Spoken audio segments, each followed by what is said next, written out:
Fala, galera, boa tarde. Pessoal lá atrás está ouvindo bem? Pessoal lá atrás está ouvindo bem? Sim, ok. Pessoal, muito boa tarde. Primeiramente, eu queria agradecer por estar aqui. Eu acho que o Luiz ia comigo lá no Floripa, JS em Floripa. A gente tinha muita vontade de ter isso aqui perto da gente. Eu já morava lá, mas o Luiz, todo final de semana, ia para lá para ter esse tipo de encontro.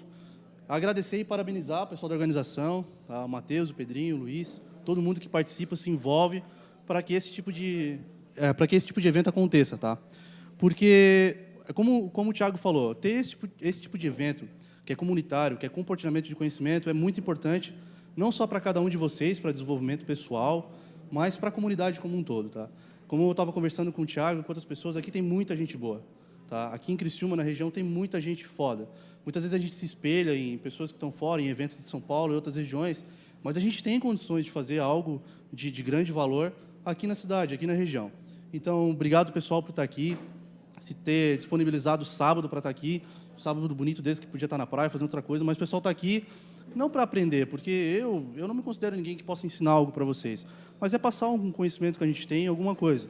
E reiterar o que o Luiz falou. Quem tiver alguma coisa para passar e quer estar aqui, pessoal, vamos mandar, porque aqui não tem nenhum expert, nenhum cara fodão, enfim, se sintam livres, aprender alguma coisa legal, quer compartilhar, manda para eles e vem aqui falar com a gente.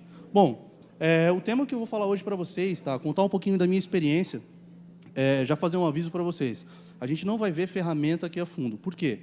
Quando a gente entra na cultura de DevOps, a gente começa a ver uma porrada de ferramenta, uma porrada de recurso, e se eu for começar a entrar dentro de cada um, a gente vai uma tarde e dias aqui. Tá? Então, o ideal, no futuro, quem sabe, fica aí a dica, a gente fazer workshops do que já foi falado aqui. É interessante. Por quê? Porque são várias tecnologias que eu vou falar, que o Pedro vai falar, que o Léo vai falar depois, que são extremamente interessantes para a gente poder usar no nosso dia a dia de trabalho. Então, a gente vai fazer um overview do que é DevOps, para quem não conhece, para quem não sabe o que é, para quem está começando a ler agora sobre o que é isso, se é uma função, se é uma cultura, se isso é de comer, o que é. Então, a gente vai fazer um overview, eu vou explicar para vocês, contar da experiência que eu tive, e aí, então, a gente vai começar a falar sobre isso, beleza? Então, vamos lá. Meu nome é Júnior Rocha, tá? Eu trabalho há 9 anos na área de infraestrutura. Eu comecei trabalhando na parte de infraestrutura de TI em data center mesmo.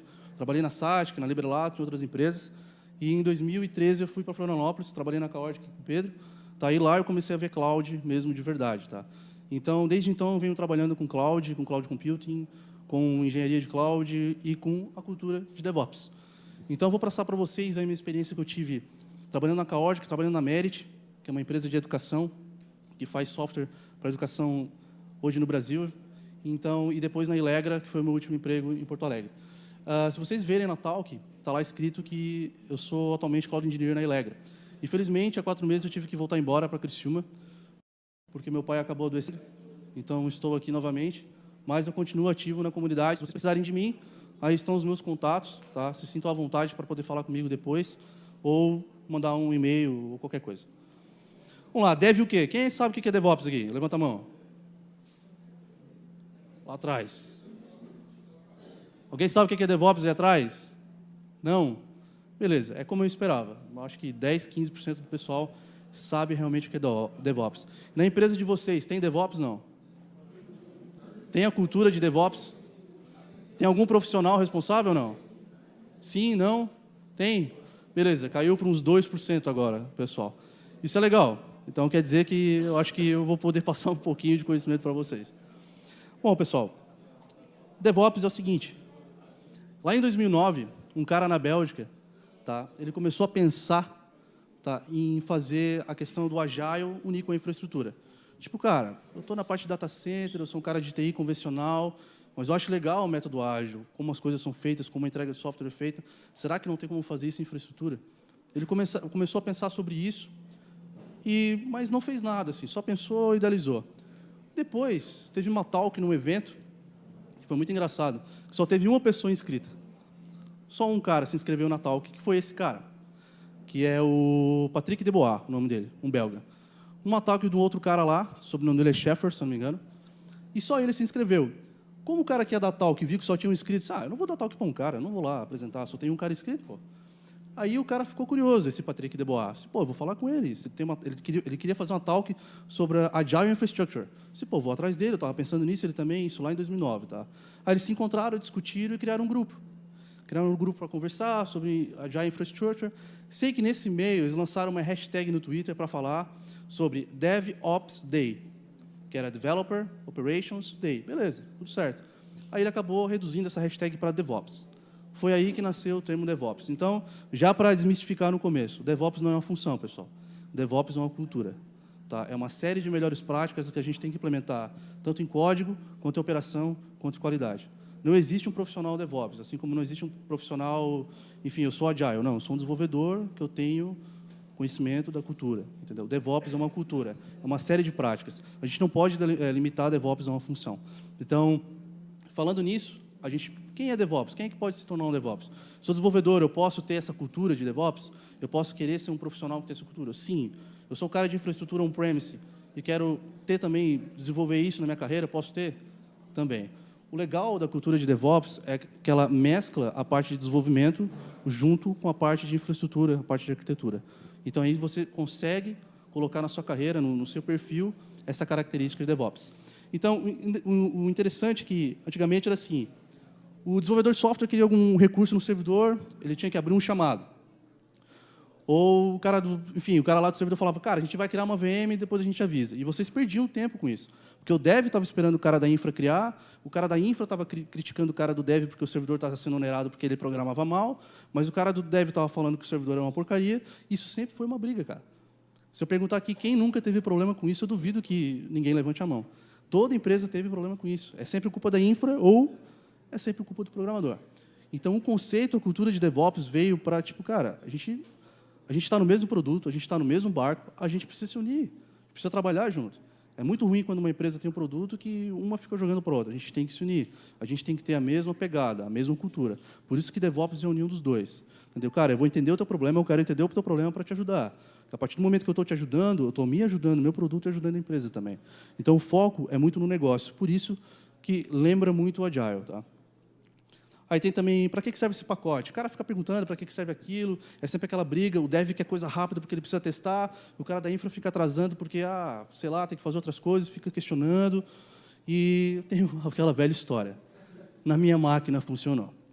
O cara vai lá, cria o que tem que criar para o desenvolvedor reclama que não está funcionando, o cara simplesmente fala, cara, minha máquina funcionou, está funcionando aqui, ó. Só que não adianta nada isso para o desenvolvedor. Tem que funcionar no cliente, não só na tua máquina. Então, isso aqui é old school, pessoal. Esquece isso aqui. Tá? Para quem acompanha, para quem gosta de ler, sabe que a cultura de DevOps e esse buzz que DevOps vem causando, isso já vem desde 2009, tá? Fora do país. Aqui no Brasil é meio recente. Quando a gente fala tecnologia, tudo que é de 3 anos para cá é muito recente. Então, até as coisas chegarem aqui para a gente começar a desenvolver, elas demoram. Mas eu peço encarecidamente para vocês, quem não conhece, que foi 70%, 80% do pessoal que não levantou a mão, estudem sobre a cultura de DevOps, tá? Pelo bem da empresa de vocês. Por quê? Agiliza a entrega. Tá? Vocês conseguem ter um ambiente e uma estrutura mais sinérgica. Tá? O pessoal de Dev consegue conversar com o pessoal de operação de forma mais simplificada. Tá? Não é só a questão de ferramenta, como eu vou mostrar para vocês. Como integrar um código com qualidade, o que é Continuous Delivery, Integration, Deployment, não é só isso. Entendeu? É uma série de boas práticas que vocês têm que ter. Bom, por que DevOps? Como eu já falei para vocês, tá? Os times ter uma interação entre eles. Todo mundo aqui trabalha em empresa de desenvolvimento, software? Sim ou não? Quase todo mundo. Tem ou não tem esse problema de infra e dev? Tem, sim ou não? Todo mundo sabe que tem. Por quê? Talvez ego, talvez outras coisas, enfim, não cabe a mim aqui estar explanando. Mas sempre teve essa pequena rixa entre desenvolvedor e cara de infraestrutura. Por quê? Porque o cara que programa nunca quer botar a mão no hardware. Aquela velha história. Software é o que tu xinga. Hardware é o que tu chuta. Sempre teve essa lenda. Então, o cara do hardware jamais vai querer programar uma linha de código, que seja. E o cara que trabalha com programação também não vai querer querer configurar memória de servidor ou qualquer outra coisa. Isso está sendo desmistificado aos poucos. Não que todo mundo tem que saber sobre tudo, tem que ser o cara sobre tudo, não, pessoal. Mas que os times se conversem de maneira que todos possam achar uma solução mais adequada para o problema. Uma coisa bem importante para falar sobre DevOps e a cultura seja agnóstico. Tá? O que é isso? A gente tem hoje o maior player de cloud do mundo, que é a Amazon. Todo mundo conhece a Amazon. Conhece a Amazon, sim ou não? Sim, conhece. Todo mundo conhece. O pessoal conhece Rackspace, SoftLayer, Azure, Google Cloud, beleza. Se a gente for ver no quadrante do Gartner, a Amazon já nem aparece mais ali, porque já passou muito do limite. Tá? Então, a gente começa a conhecer esses players e começa a entender por que esse advento de cloud começou a ser implementado e por que DevOps é importante. Tá? A gente sabe que a gente tem um hack para o servidor, e quando a gente precisava de um servidor novo, o que acontecia? Tinha que esperar o departamento de TI comprar o servidor, instalar o servidor, configurar o servidor, deixar tudo redondo, para aí, então, o servidor estar disponível para um desenvolvedor ou um cara mais responsável lá botar a mão no servidor, instalar o que precisa. Quanto tempo leva isso? Até fazer o orçamento, passar pelo orçamento da empresa, aprovar o budget, chegar ao servidor e instalar, leva dias. A grande sacada de cloud, por isso que a Amazon e o Google Cloud, entre outros, são grandes players, é tu pagar pelo que tu usa. Quer usar uma máquina Linux, vai lá, cria a máquina, beleza. 2 minutos ela está criada. É só tu começar a jogar código lá para dentro, configurar DNS, está tudo funcionando. Ah, eu quero usar uma máquina Windows. Tudo bem, pode usar da Amazon, pode usar do Azure, da Microsoft, pode usar o que quiser. DevOps é isso, pessoal, agilidade. Tá? Eu consigo fazer coisas boas, bem feitas. Não é porque sai fazendo de qualquer jeito que vai ficar ruim, não. Consigo fazer coisas boas, bem feitas, com qualidade. Tá? DevOps everywhere. Aqui é um meme, enfim. É um meme que tem sobre DevOps. O pessoal disse sobre automatizar. Vamos automatizar o mundo. Tudo vai ser automático. Talvez em alguns anos, muitas funções que a gente faz hoje, braçal, elas serão excluídas pelo trabalho autônomo. Alguém já ouviu falar naquele desenvolvedor que trabalhou durante 6 anos na empresa? Ele trabalhava 2 horas por dia só, ficava jogando LOL e no Reddit, porque ele automatizou todo o processo. A parte de teste, onde ele trabalhava, permite muito fazer isso. É claro que eu jamais vou dizer que um ser humano na frente não é importante, tá? Mas ele conseguiu automatizar toda a parte de teste dele, de forma que o cara jogava o código lá, ele fazia o teste automático e ele não tinha que fazer nada. Então, ele trabalhou 6 anos, ele bateu o ponto durante 6 anos, mas trabalhou um certo curto período da vida dele automatizando. Então, assim, quando vocês perceberem que alguma tarefa na empresa de vocês ela é repetitiva, ela é chata, tudo que é repetitivo é chato. Tá? Automatizem. Eu tenho certeza que vai ter ferramenta para automatizar o que vocês quiserem. Pode usar o Shell Script? Pode usar o Shell Script. Quem conhece Awk, Sed e Pipe faz o que quiser com o Shell Script. Então, use o que tiver na mão de vocês. Por que eu falei agnóstico? A gente começa a entrar em ferramenta, em player, como eu falei. Eu prefiro a Amazon. Mas eu prefiro a Microsoft. A gente não está aqui com camiseta de time nenhum. Usa aquilo que for mais adequado para a solução. Se eu quero usar Gulp, Grunt, se eu quero usar Shell, se eu quero usar Chef, se eu quero usar Puppet, Ansible, usa o que for melhor para a solução.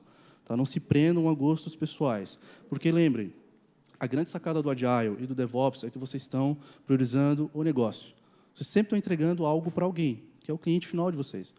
Entendeu? Então, tem que ter qualidade. Se o cliente é um requisito que use Chef, usa Chef. Aprende a usar Chef, vai usar Chef, tudo bem. Melhor ainda quando você sabe, tem um leque aí de opções para ser utilizado. Bom, por que é legal, tá, o DevOps? Entrega contínua, tá, uma série de processos, ferramentas que vocês conseguem usar. Alguém usou Jenkins aqui?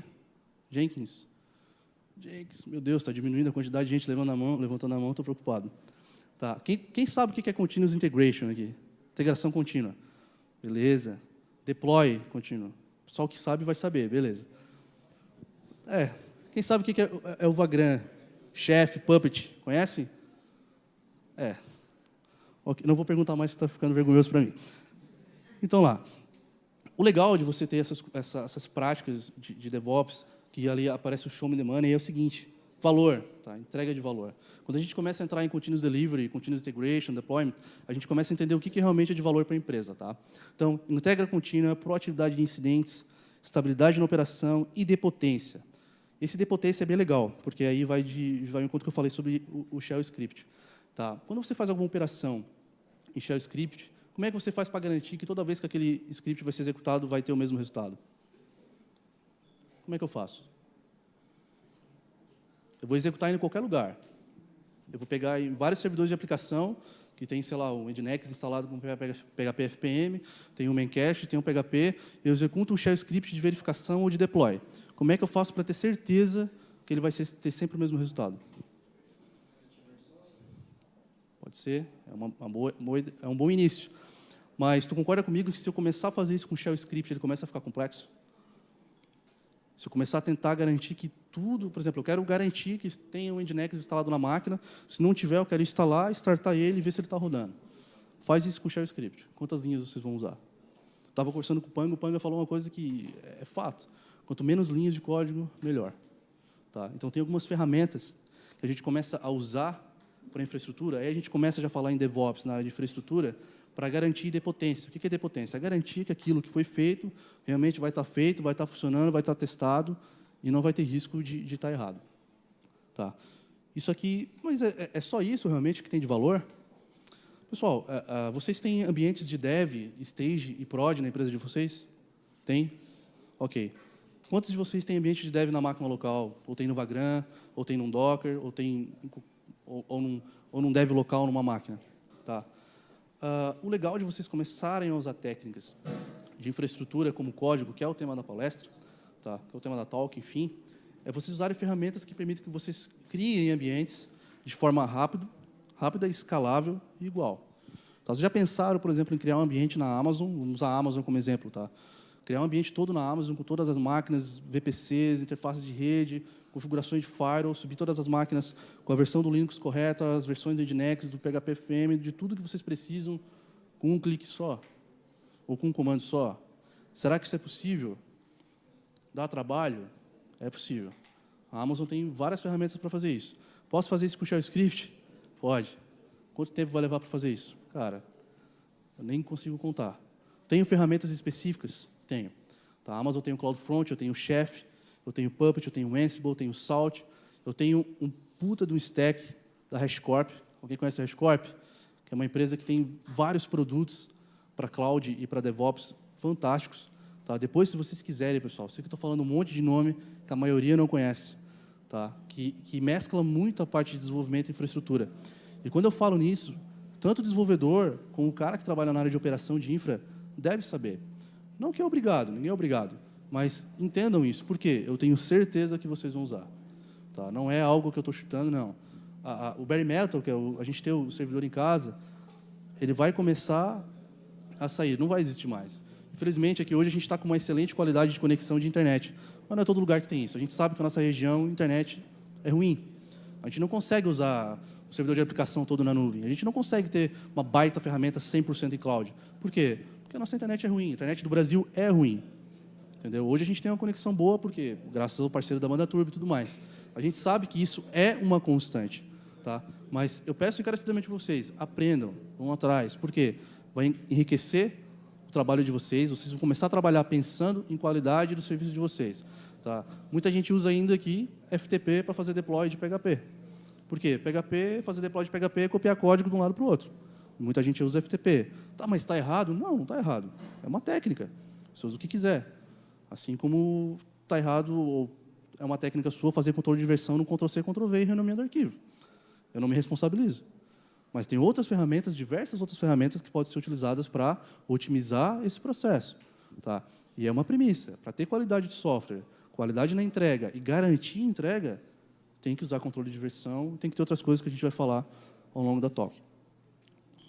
Bom, DevOps and Agile, eu já falei para vocês a história. Tá? Por que eu acho importante os dois estar conectados. O DevOps ele não é uma parte do Agile, ele não foi feito com base no Agile. Não existe um manifesto do DevOps, assim como existe o manifesto do Agile de 2001, eu acho. É 2001, Panga? Não existe um manifesto do DevOps. Mas a cultura do DevOps está tão intrínseca em como o Agile, até o Scrum ou outras ferramentas são processadas, que é importante saber. Tá? É importante estudar. Se vocês for lá botar na internet o que é DevOps, ou pesquisar em inglês, que vai ter muito mais material, vocês vão ver diversas referências com Agile. Tá? Por quê? E a gente começa a usar agilidade de desenvolvimento de software e agilidade de desenvolvimento de infraestrutura. Eu trabalhei com infraestrutura on-premise, em bare metal, assim. Eu jamais imaginei que eu ia criar máquina através de código. Jamais imaginei que eu ia programar máquina. E eu gostava de fazer isso. Eu gostava de Shell Script, sempre gostei. Mas eu jamais imaginei que eu ia usar uma outra linguagem, uma outra DSL, para poder criar uma máquina, instalar aplicações nela, dar permissão, replicar ela para as outras máquinas. Eu não imaginava isso há 6, 7 anos atrás. E quando isso começou a ser usado aqui, achei muito legal, porque a gente consegue criar várias versões da mesma coisa de uma forma muito rápida. Você consegue garantir muita qualidade com isso. Tendo controle de versão, tendo teste, que é muito importante ter, tá? Pessoal, vou fazer uma pausa rapidinho. Alguém tem alguma dúvida até aqui? Pode perguntar. Ou querem deixar para o final? Ou vocês não estão entendendo nada? O que é o mais preocupante? Se você tiver alguma dúvida, pode levantar o braço, interrompe. Se você tiver alguma coisa que você acha que estou falando, que eu estou falando errado, ou que vocês têm dúvida em cima daquilo, levanta o braço, tá? Porque aqui não sou só eu que falo, vocês podem interromper e falar à vontade. Beleza? Aqui tem um ciclo bem interessante do que eu acho que é bastante válido sobre o que entende-se pelos conceitos de DevOps. É o desenvolvimento, o QA e operação. Ali no meio, tá? A gente tem o que é cultura de DevOps. É você garantir um pouco o desenvolvimento, da qualidade e da infraestrutura. É claro que o cara não vai ser um cara com várias certificações de operação, com 1 milhão de certificações de desenvolvimento e mais um monte de certificações em qualidade de código ou algo assim. Mas é importante que, quando o cara está tratando da infraestrutura, ele tem um problema no código, o cara, pelo menos, tenha a capacidade de abrir e entender o que está acontecendo. Tá? Ou saber que aquilo que ele está fazendo pode impactar na vida do amiguinho lá na frente. Entendeu? Porque, antigamente, a gente tinha muito isso. Cara, eu vou criar máquina aqui, se der pau, o problema é do desenvolvedor, não quero nem saber. Ele que se vire depois. Meu celular eu desligo, 6 horas eu saio, não quero nem saber. E acontece muito disso. A gente sabe que não é aqui, não é só na nossa região, é uma cultura que tem. Infelizmente, é assim, as pessoas elas trabalham de forma isolada. Mas olha só que legal. Aqui a gente tem o quê? 100 pessoas, Luiz? A gente tem quase 100 pessoas aqui que têm essa vontade de aprender de forma coletiva e que, com certeza, têm a vontade de, quero lá aprender alguma coisa para melhorar o processo lá na minha empresa ou para aprender nos projetos pessoais. Mas o legal é isso. A pegada é essa, é aprender para ajudar. Porque, cara, quando um ajuda o outro, não tem como dar errado. Então, a gente começa a pensar no porquê que surgiu o Cloud, DevOps, de onde surgiu tudo isso, e qual exemplo tu pode me dar, Junior, sobre Cloud Engineer e DevOps, para eu entender como isso é massivo. Conhece Netflix? Vocês conhecem Netflix? Já pensaram na estrutura que é a Netflix? Em entregar streaming de alta qualidade para milhões de pessoas ao mesmo tempo? Vocês já pensaram onde roda o Netflix? Vocês sabem? Netflix roda na Amazon. Netflix é o maior cliente da Amazon hoje. Tá? Então, é lógico que hoje a Amazon tem vários outros players gigantescos, como o Instagram, foi há pouco tempo atrás, e que eles fizeram a migração para os servidores do Facebook no final de semana. Eu achei isso muito do caralho. Os caras migrar, a gente vai migrar aqui uns 10 bilhões de fotos em um final de semana, beleza? Beleza. É isso aí. Só assim, sabe? Tinha um cabo de fibra ótica, de um data center no outro, e só, sabe? Isso é muito foda. Porque, pensa, a gente tem uma grande quantidade de dados trafegando e mudando todo o tempo. Cara, e aquele sistema está se auto-construindo, se auto-testando, gerando relatório, gerando report, se consertando. Netflix, eu não posso falar com propriedade, mas vocês pesquisem sobre um cara chamado Diego Pacheco. Tá? Foi meu colega na Elegra, ele é o arquiteto principal na Elegra, e ele conhece o stack da Netflix como ninguém, assim. A Netflix tem sistemas de caos dentro da Netflix. O que acontece? Os caras têm scripts, a gente tem região aqui, tem Oregon rodando, estamos na Virgínia, tem na Irlanda lá, dentro do data center da Amazon tem lá uns 100 servidores, 1000 servidores rodando. Vamos derrubar lá para ver o que acontece. Assim, sabe? Vamos derrubar umas 300 máquinas aqui para ver o que acontece. E o script roda aleatório, ninguém sabe que hora vai rodar. Vai lá, a parada roda, derruba, eles recebem o alerta. Aquilo ali tem que ter, é que eu falei para vocês de idempotência. Tem que ter capacidade e também de resiliência. Tem capacidade de detectar o erro, ver o que aconteceu, se corrigir e disponibilizar outra máquina no lugar. A grande sacada da Amazon, quando a Amazon lançou, o pessoal, que legal, é o famoso auto-scaling. Tá? Tem uma máquina lá rodando, todo mundo que programa PHP aqui sabe do problema que era, ou principalmente quando roda o Java, que roda com Tomcat. A máquina chega no pico de CPU, trava, não funciona, não responde mais. A Amazon, quando lançou o serviço, nossa, foi muito show, porque criava uma máquina, criava um autoscale no grupo, colocava 2 maquininhas iguais, tá? E deixava aquela em stand-by. Quando uma alcançava um pico de CPU, sei lá, de 80%, ela subia outra máquina igual, balanceava a carga e se fazia de forma automática. Isso era supra-sumo na época, que legal. Fazer isso na mão em Linux, como eu fiz há, 8 anos atrás, era muito difícil. Você criar servidores balanceados, fazer cluster de disponibilidade. A Amazon, você selecionava lá com clique, qual máquina tu quer subir? Eu quero subir essa. Quando o CPU chegar em quê? 80%? Tá bom. E deu. sabe? Cria um autoscaling assim fácil. Hoje tem muito mais recursos, tá? Mas continuando no Netflix, eles têm o Chaos Monkey, que é esse macaquinho que fica derrubando o servidor aleatório, assim. E se isso acontecer hoje nas nossas empresas, assim, a gente se descabela e sai correndo. E tem se não me engano, tem o Chaos Gorilla, que é o nome do projeto. Se o Diego ver isso, ele vai ficar bravo comigo. Mas, se não me engano, o Chaos Gorilla ele derruba uma região inteira. Tá? Para quê? Para eles testarem, cara, vamos derrubar toda a região de Oregon. O pessoal que está indo tráfego para lá, a gente vai derrubar e vai jogar para outro lugar agora, para ver o que acontece. Tá? Na Chaotic também tinha isso, né, Pedrinho? Se não me engano, na parte do Cassandra, o Cassandra tinha isso também. Cara, isso parece fácil você pensar. Cara, beleza, não responde aqui, vou responder lá. Vocês já pararam para pensar que a gente está falando de continentes diferentes, assim? Tipo, e não é algo perceptível. Você está no Netflix aqui assistindo, de repente a região cai, o vídeo não trava, porque o Netflix tem aquela questão de ele só baixa a qualidade para você continuar assistindo, a experiência do usuário. O Pedrinho vai falar depois. Então, o vídeo não cai, só dá aquelas... mas parece que deu um pixelzinho aqui, pronto, já voltou, já está em outra região, já está tudo certo. O pessoal lá está pagando fogo, um está batendo no outro, mas a gente está ali assistindo lá a série de boa. Cara, isso é muito difícil de fazer. Isso tem que ter muita engenharia. E quando eu falo para vocês de diagnóstico, é que não está rodando só um chefe por trás, um puppet, um shell. Não está rodando só Java, está rodando uma porrada de coisa. Para quê? Para que cada linguagem, para que cada ferramenta faça o melhor que ela tenha a fazer naquilo que ela está se propondo a fazer. Então, muitas vezes a gente se pega, não, cara, vou usar Java para tudo, vou usar PHP para tudo, vai resolver e tal. Cara, vamos usar aquilo que tiver de melhor para usar, entendeu? Ter essa capacidade de saber escolher a ferramenta é importantíssimo, tá? Bom, vamos falar de código, tá? É o que eu falei sobre ser agnóstico, tá? E tem aquela briguinha de linguagem versus linguagem, de Ruby versus Scala, e que Scala não escala, e Java, e PHP e tudo mais. Cara, cada um vai usar aquilo que for melhor e deu. Nunca ninguém para poder criticar, tá? Aqui é o que eu falei sobre a melhor solução para o problema. Por que eu considero isso como premissa?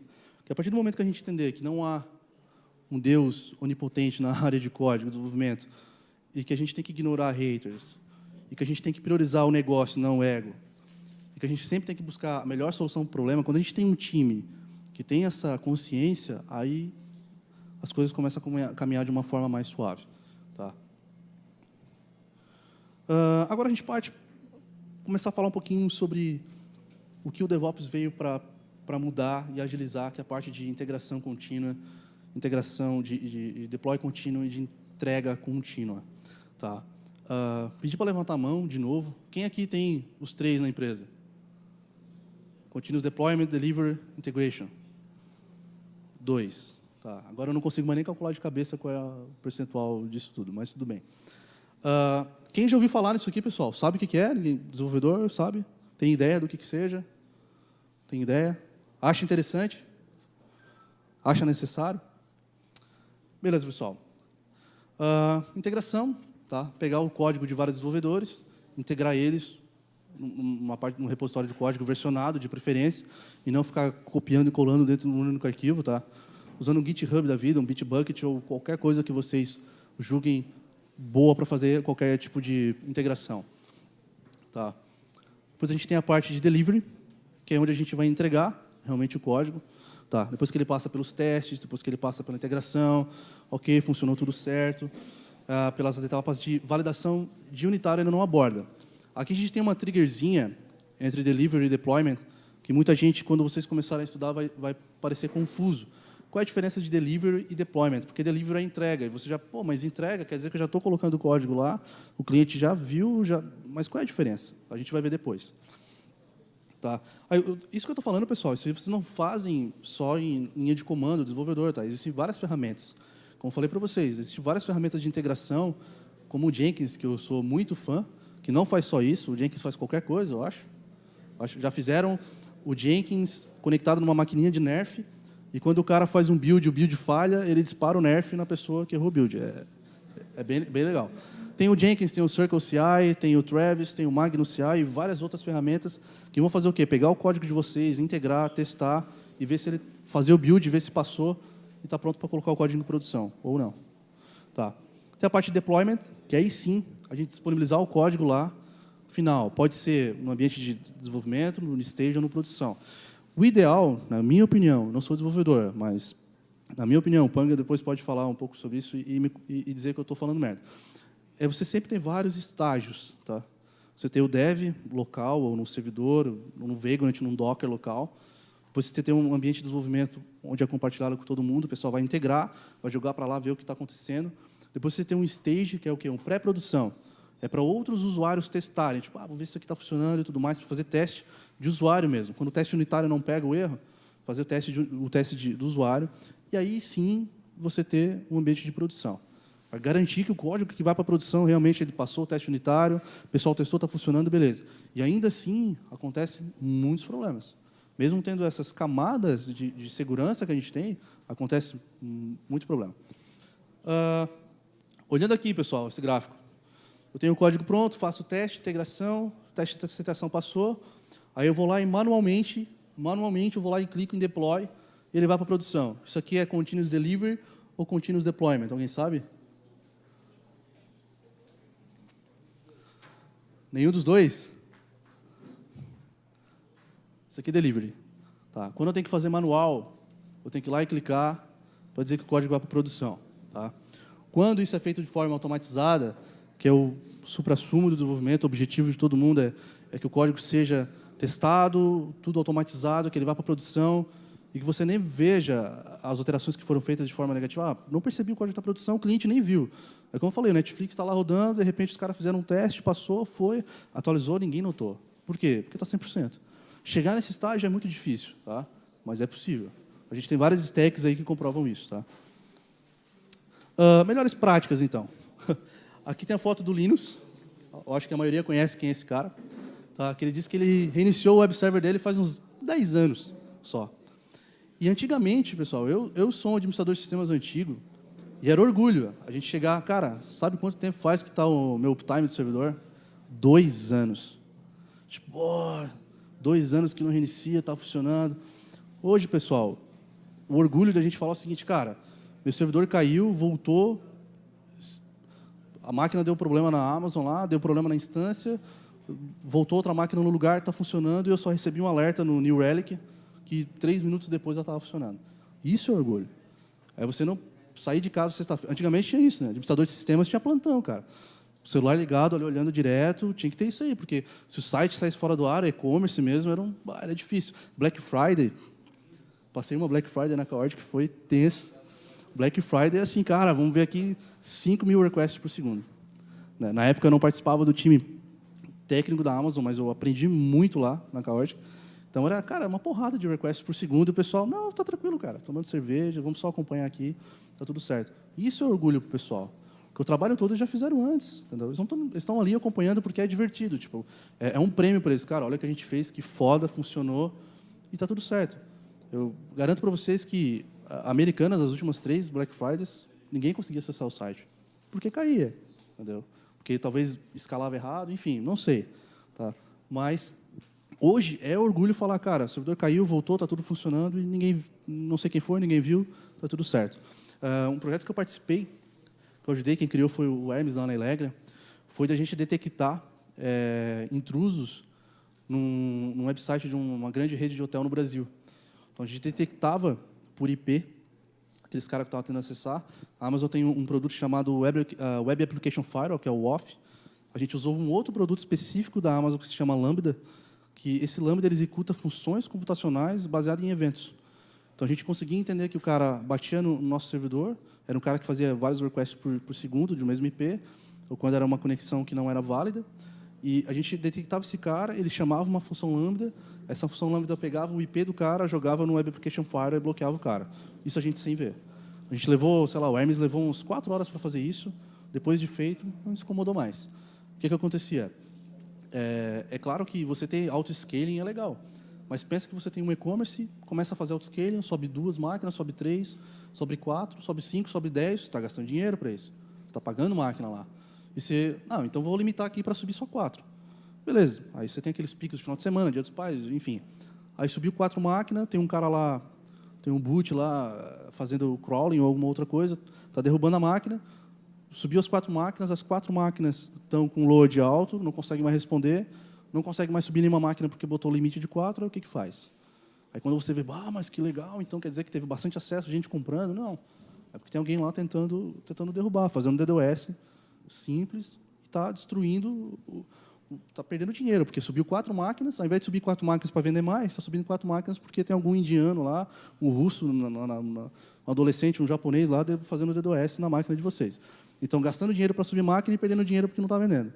Tá? Então, ter esse tipo de conhecimento é legal.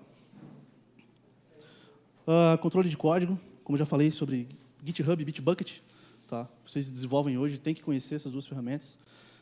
SVN, Tortoise, começa a pensar em migrar, usar outras ferramentas. Vantagens do GitHub versus Bitbucket não é objetivo, mas para quem quer ter projeto privado, o Bitbucket é legal porque consegue criar projeto privado, free. O GitHub não consegue, só consegue criar projeto público. Tá. E o GitLab também, boa, bem lembrado. O GitLab dá para instalar local, né? Dá para ter um servidor próprio de versionador. Automatizar tudo, tá?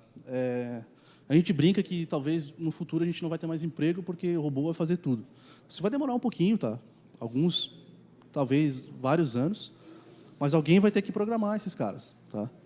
Então talvez as profissões do futuro sejam para programar esses caras para fazer o que a gente está fazendo hoje, tá? Shell Script, como eu já falei, dá para fazer muita coisa, mas usem só quando necessário.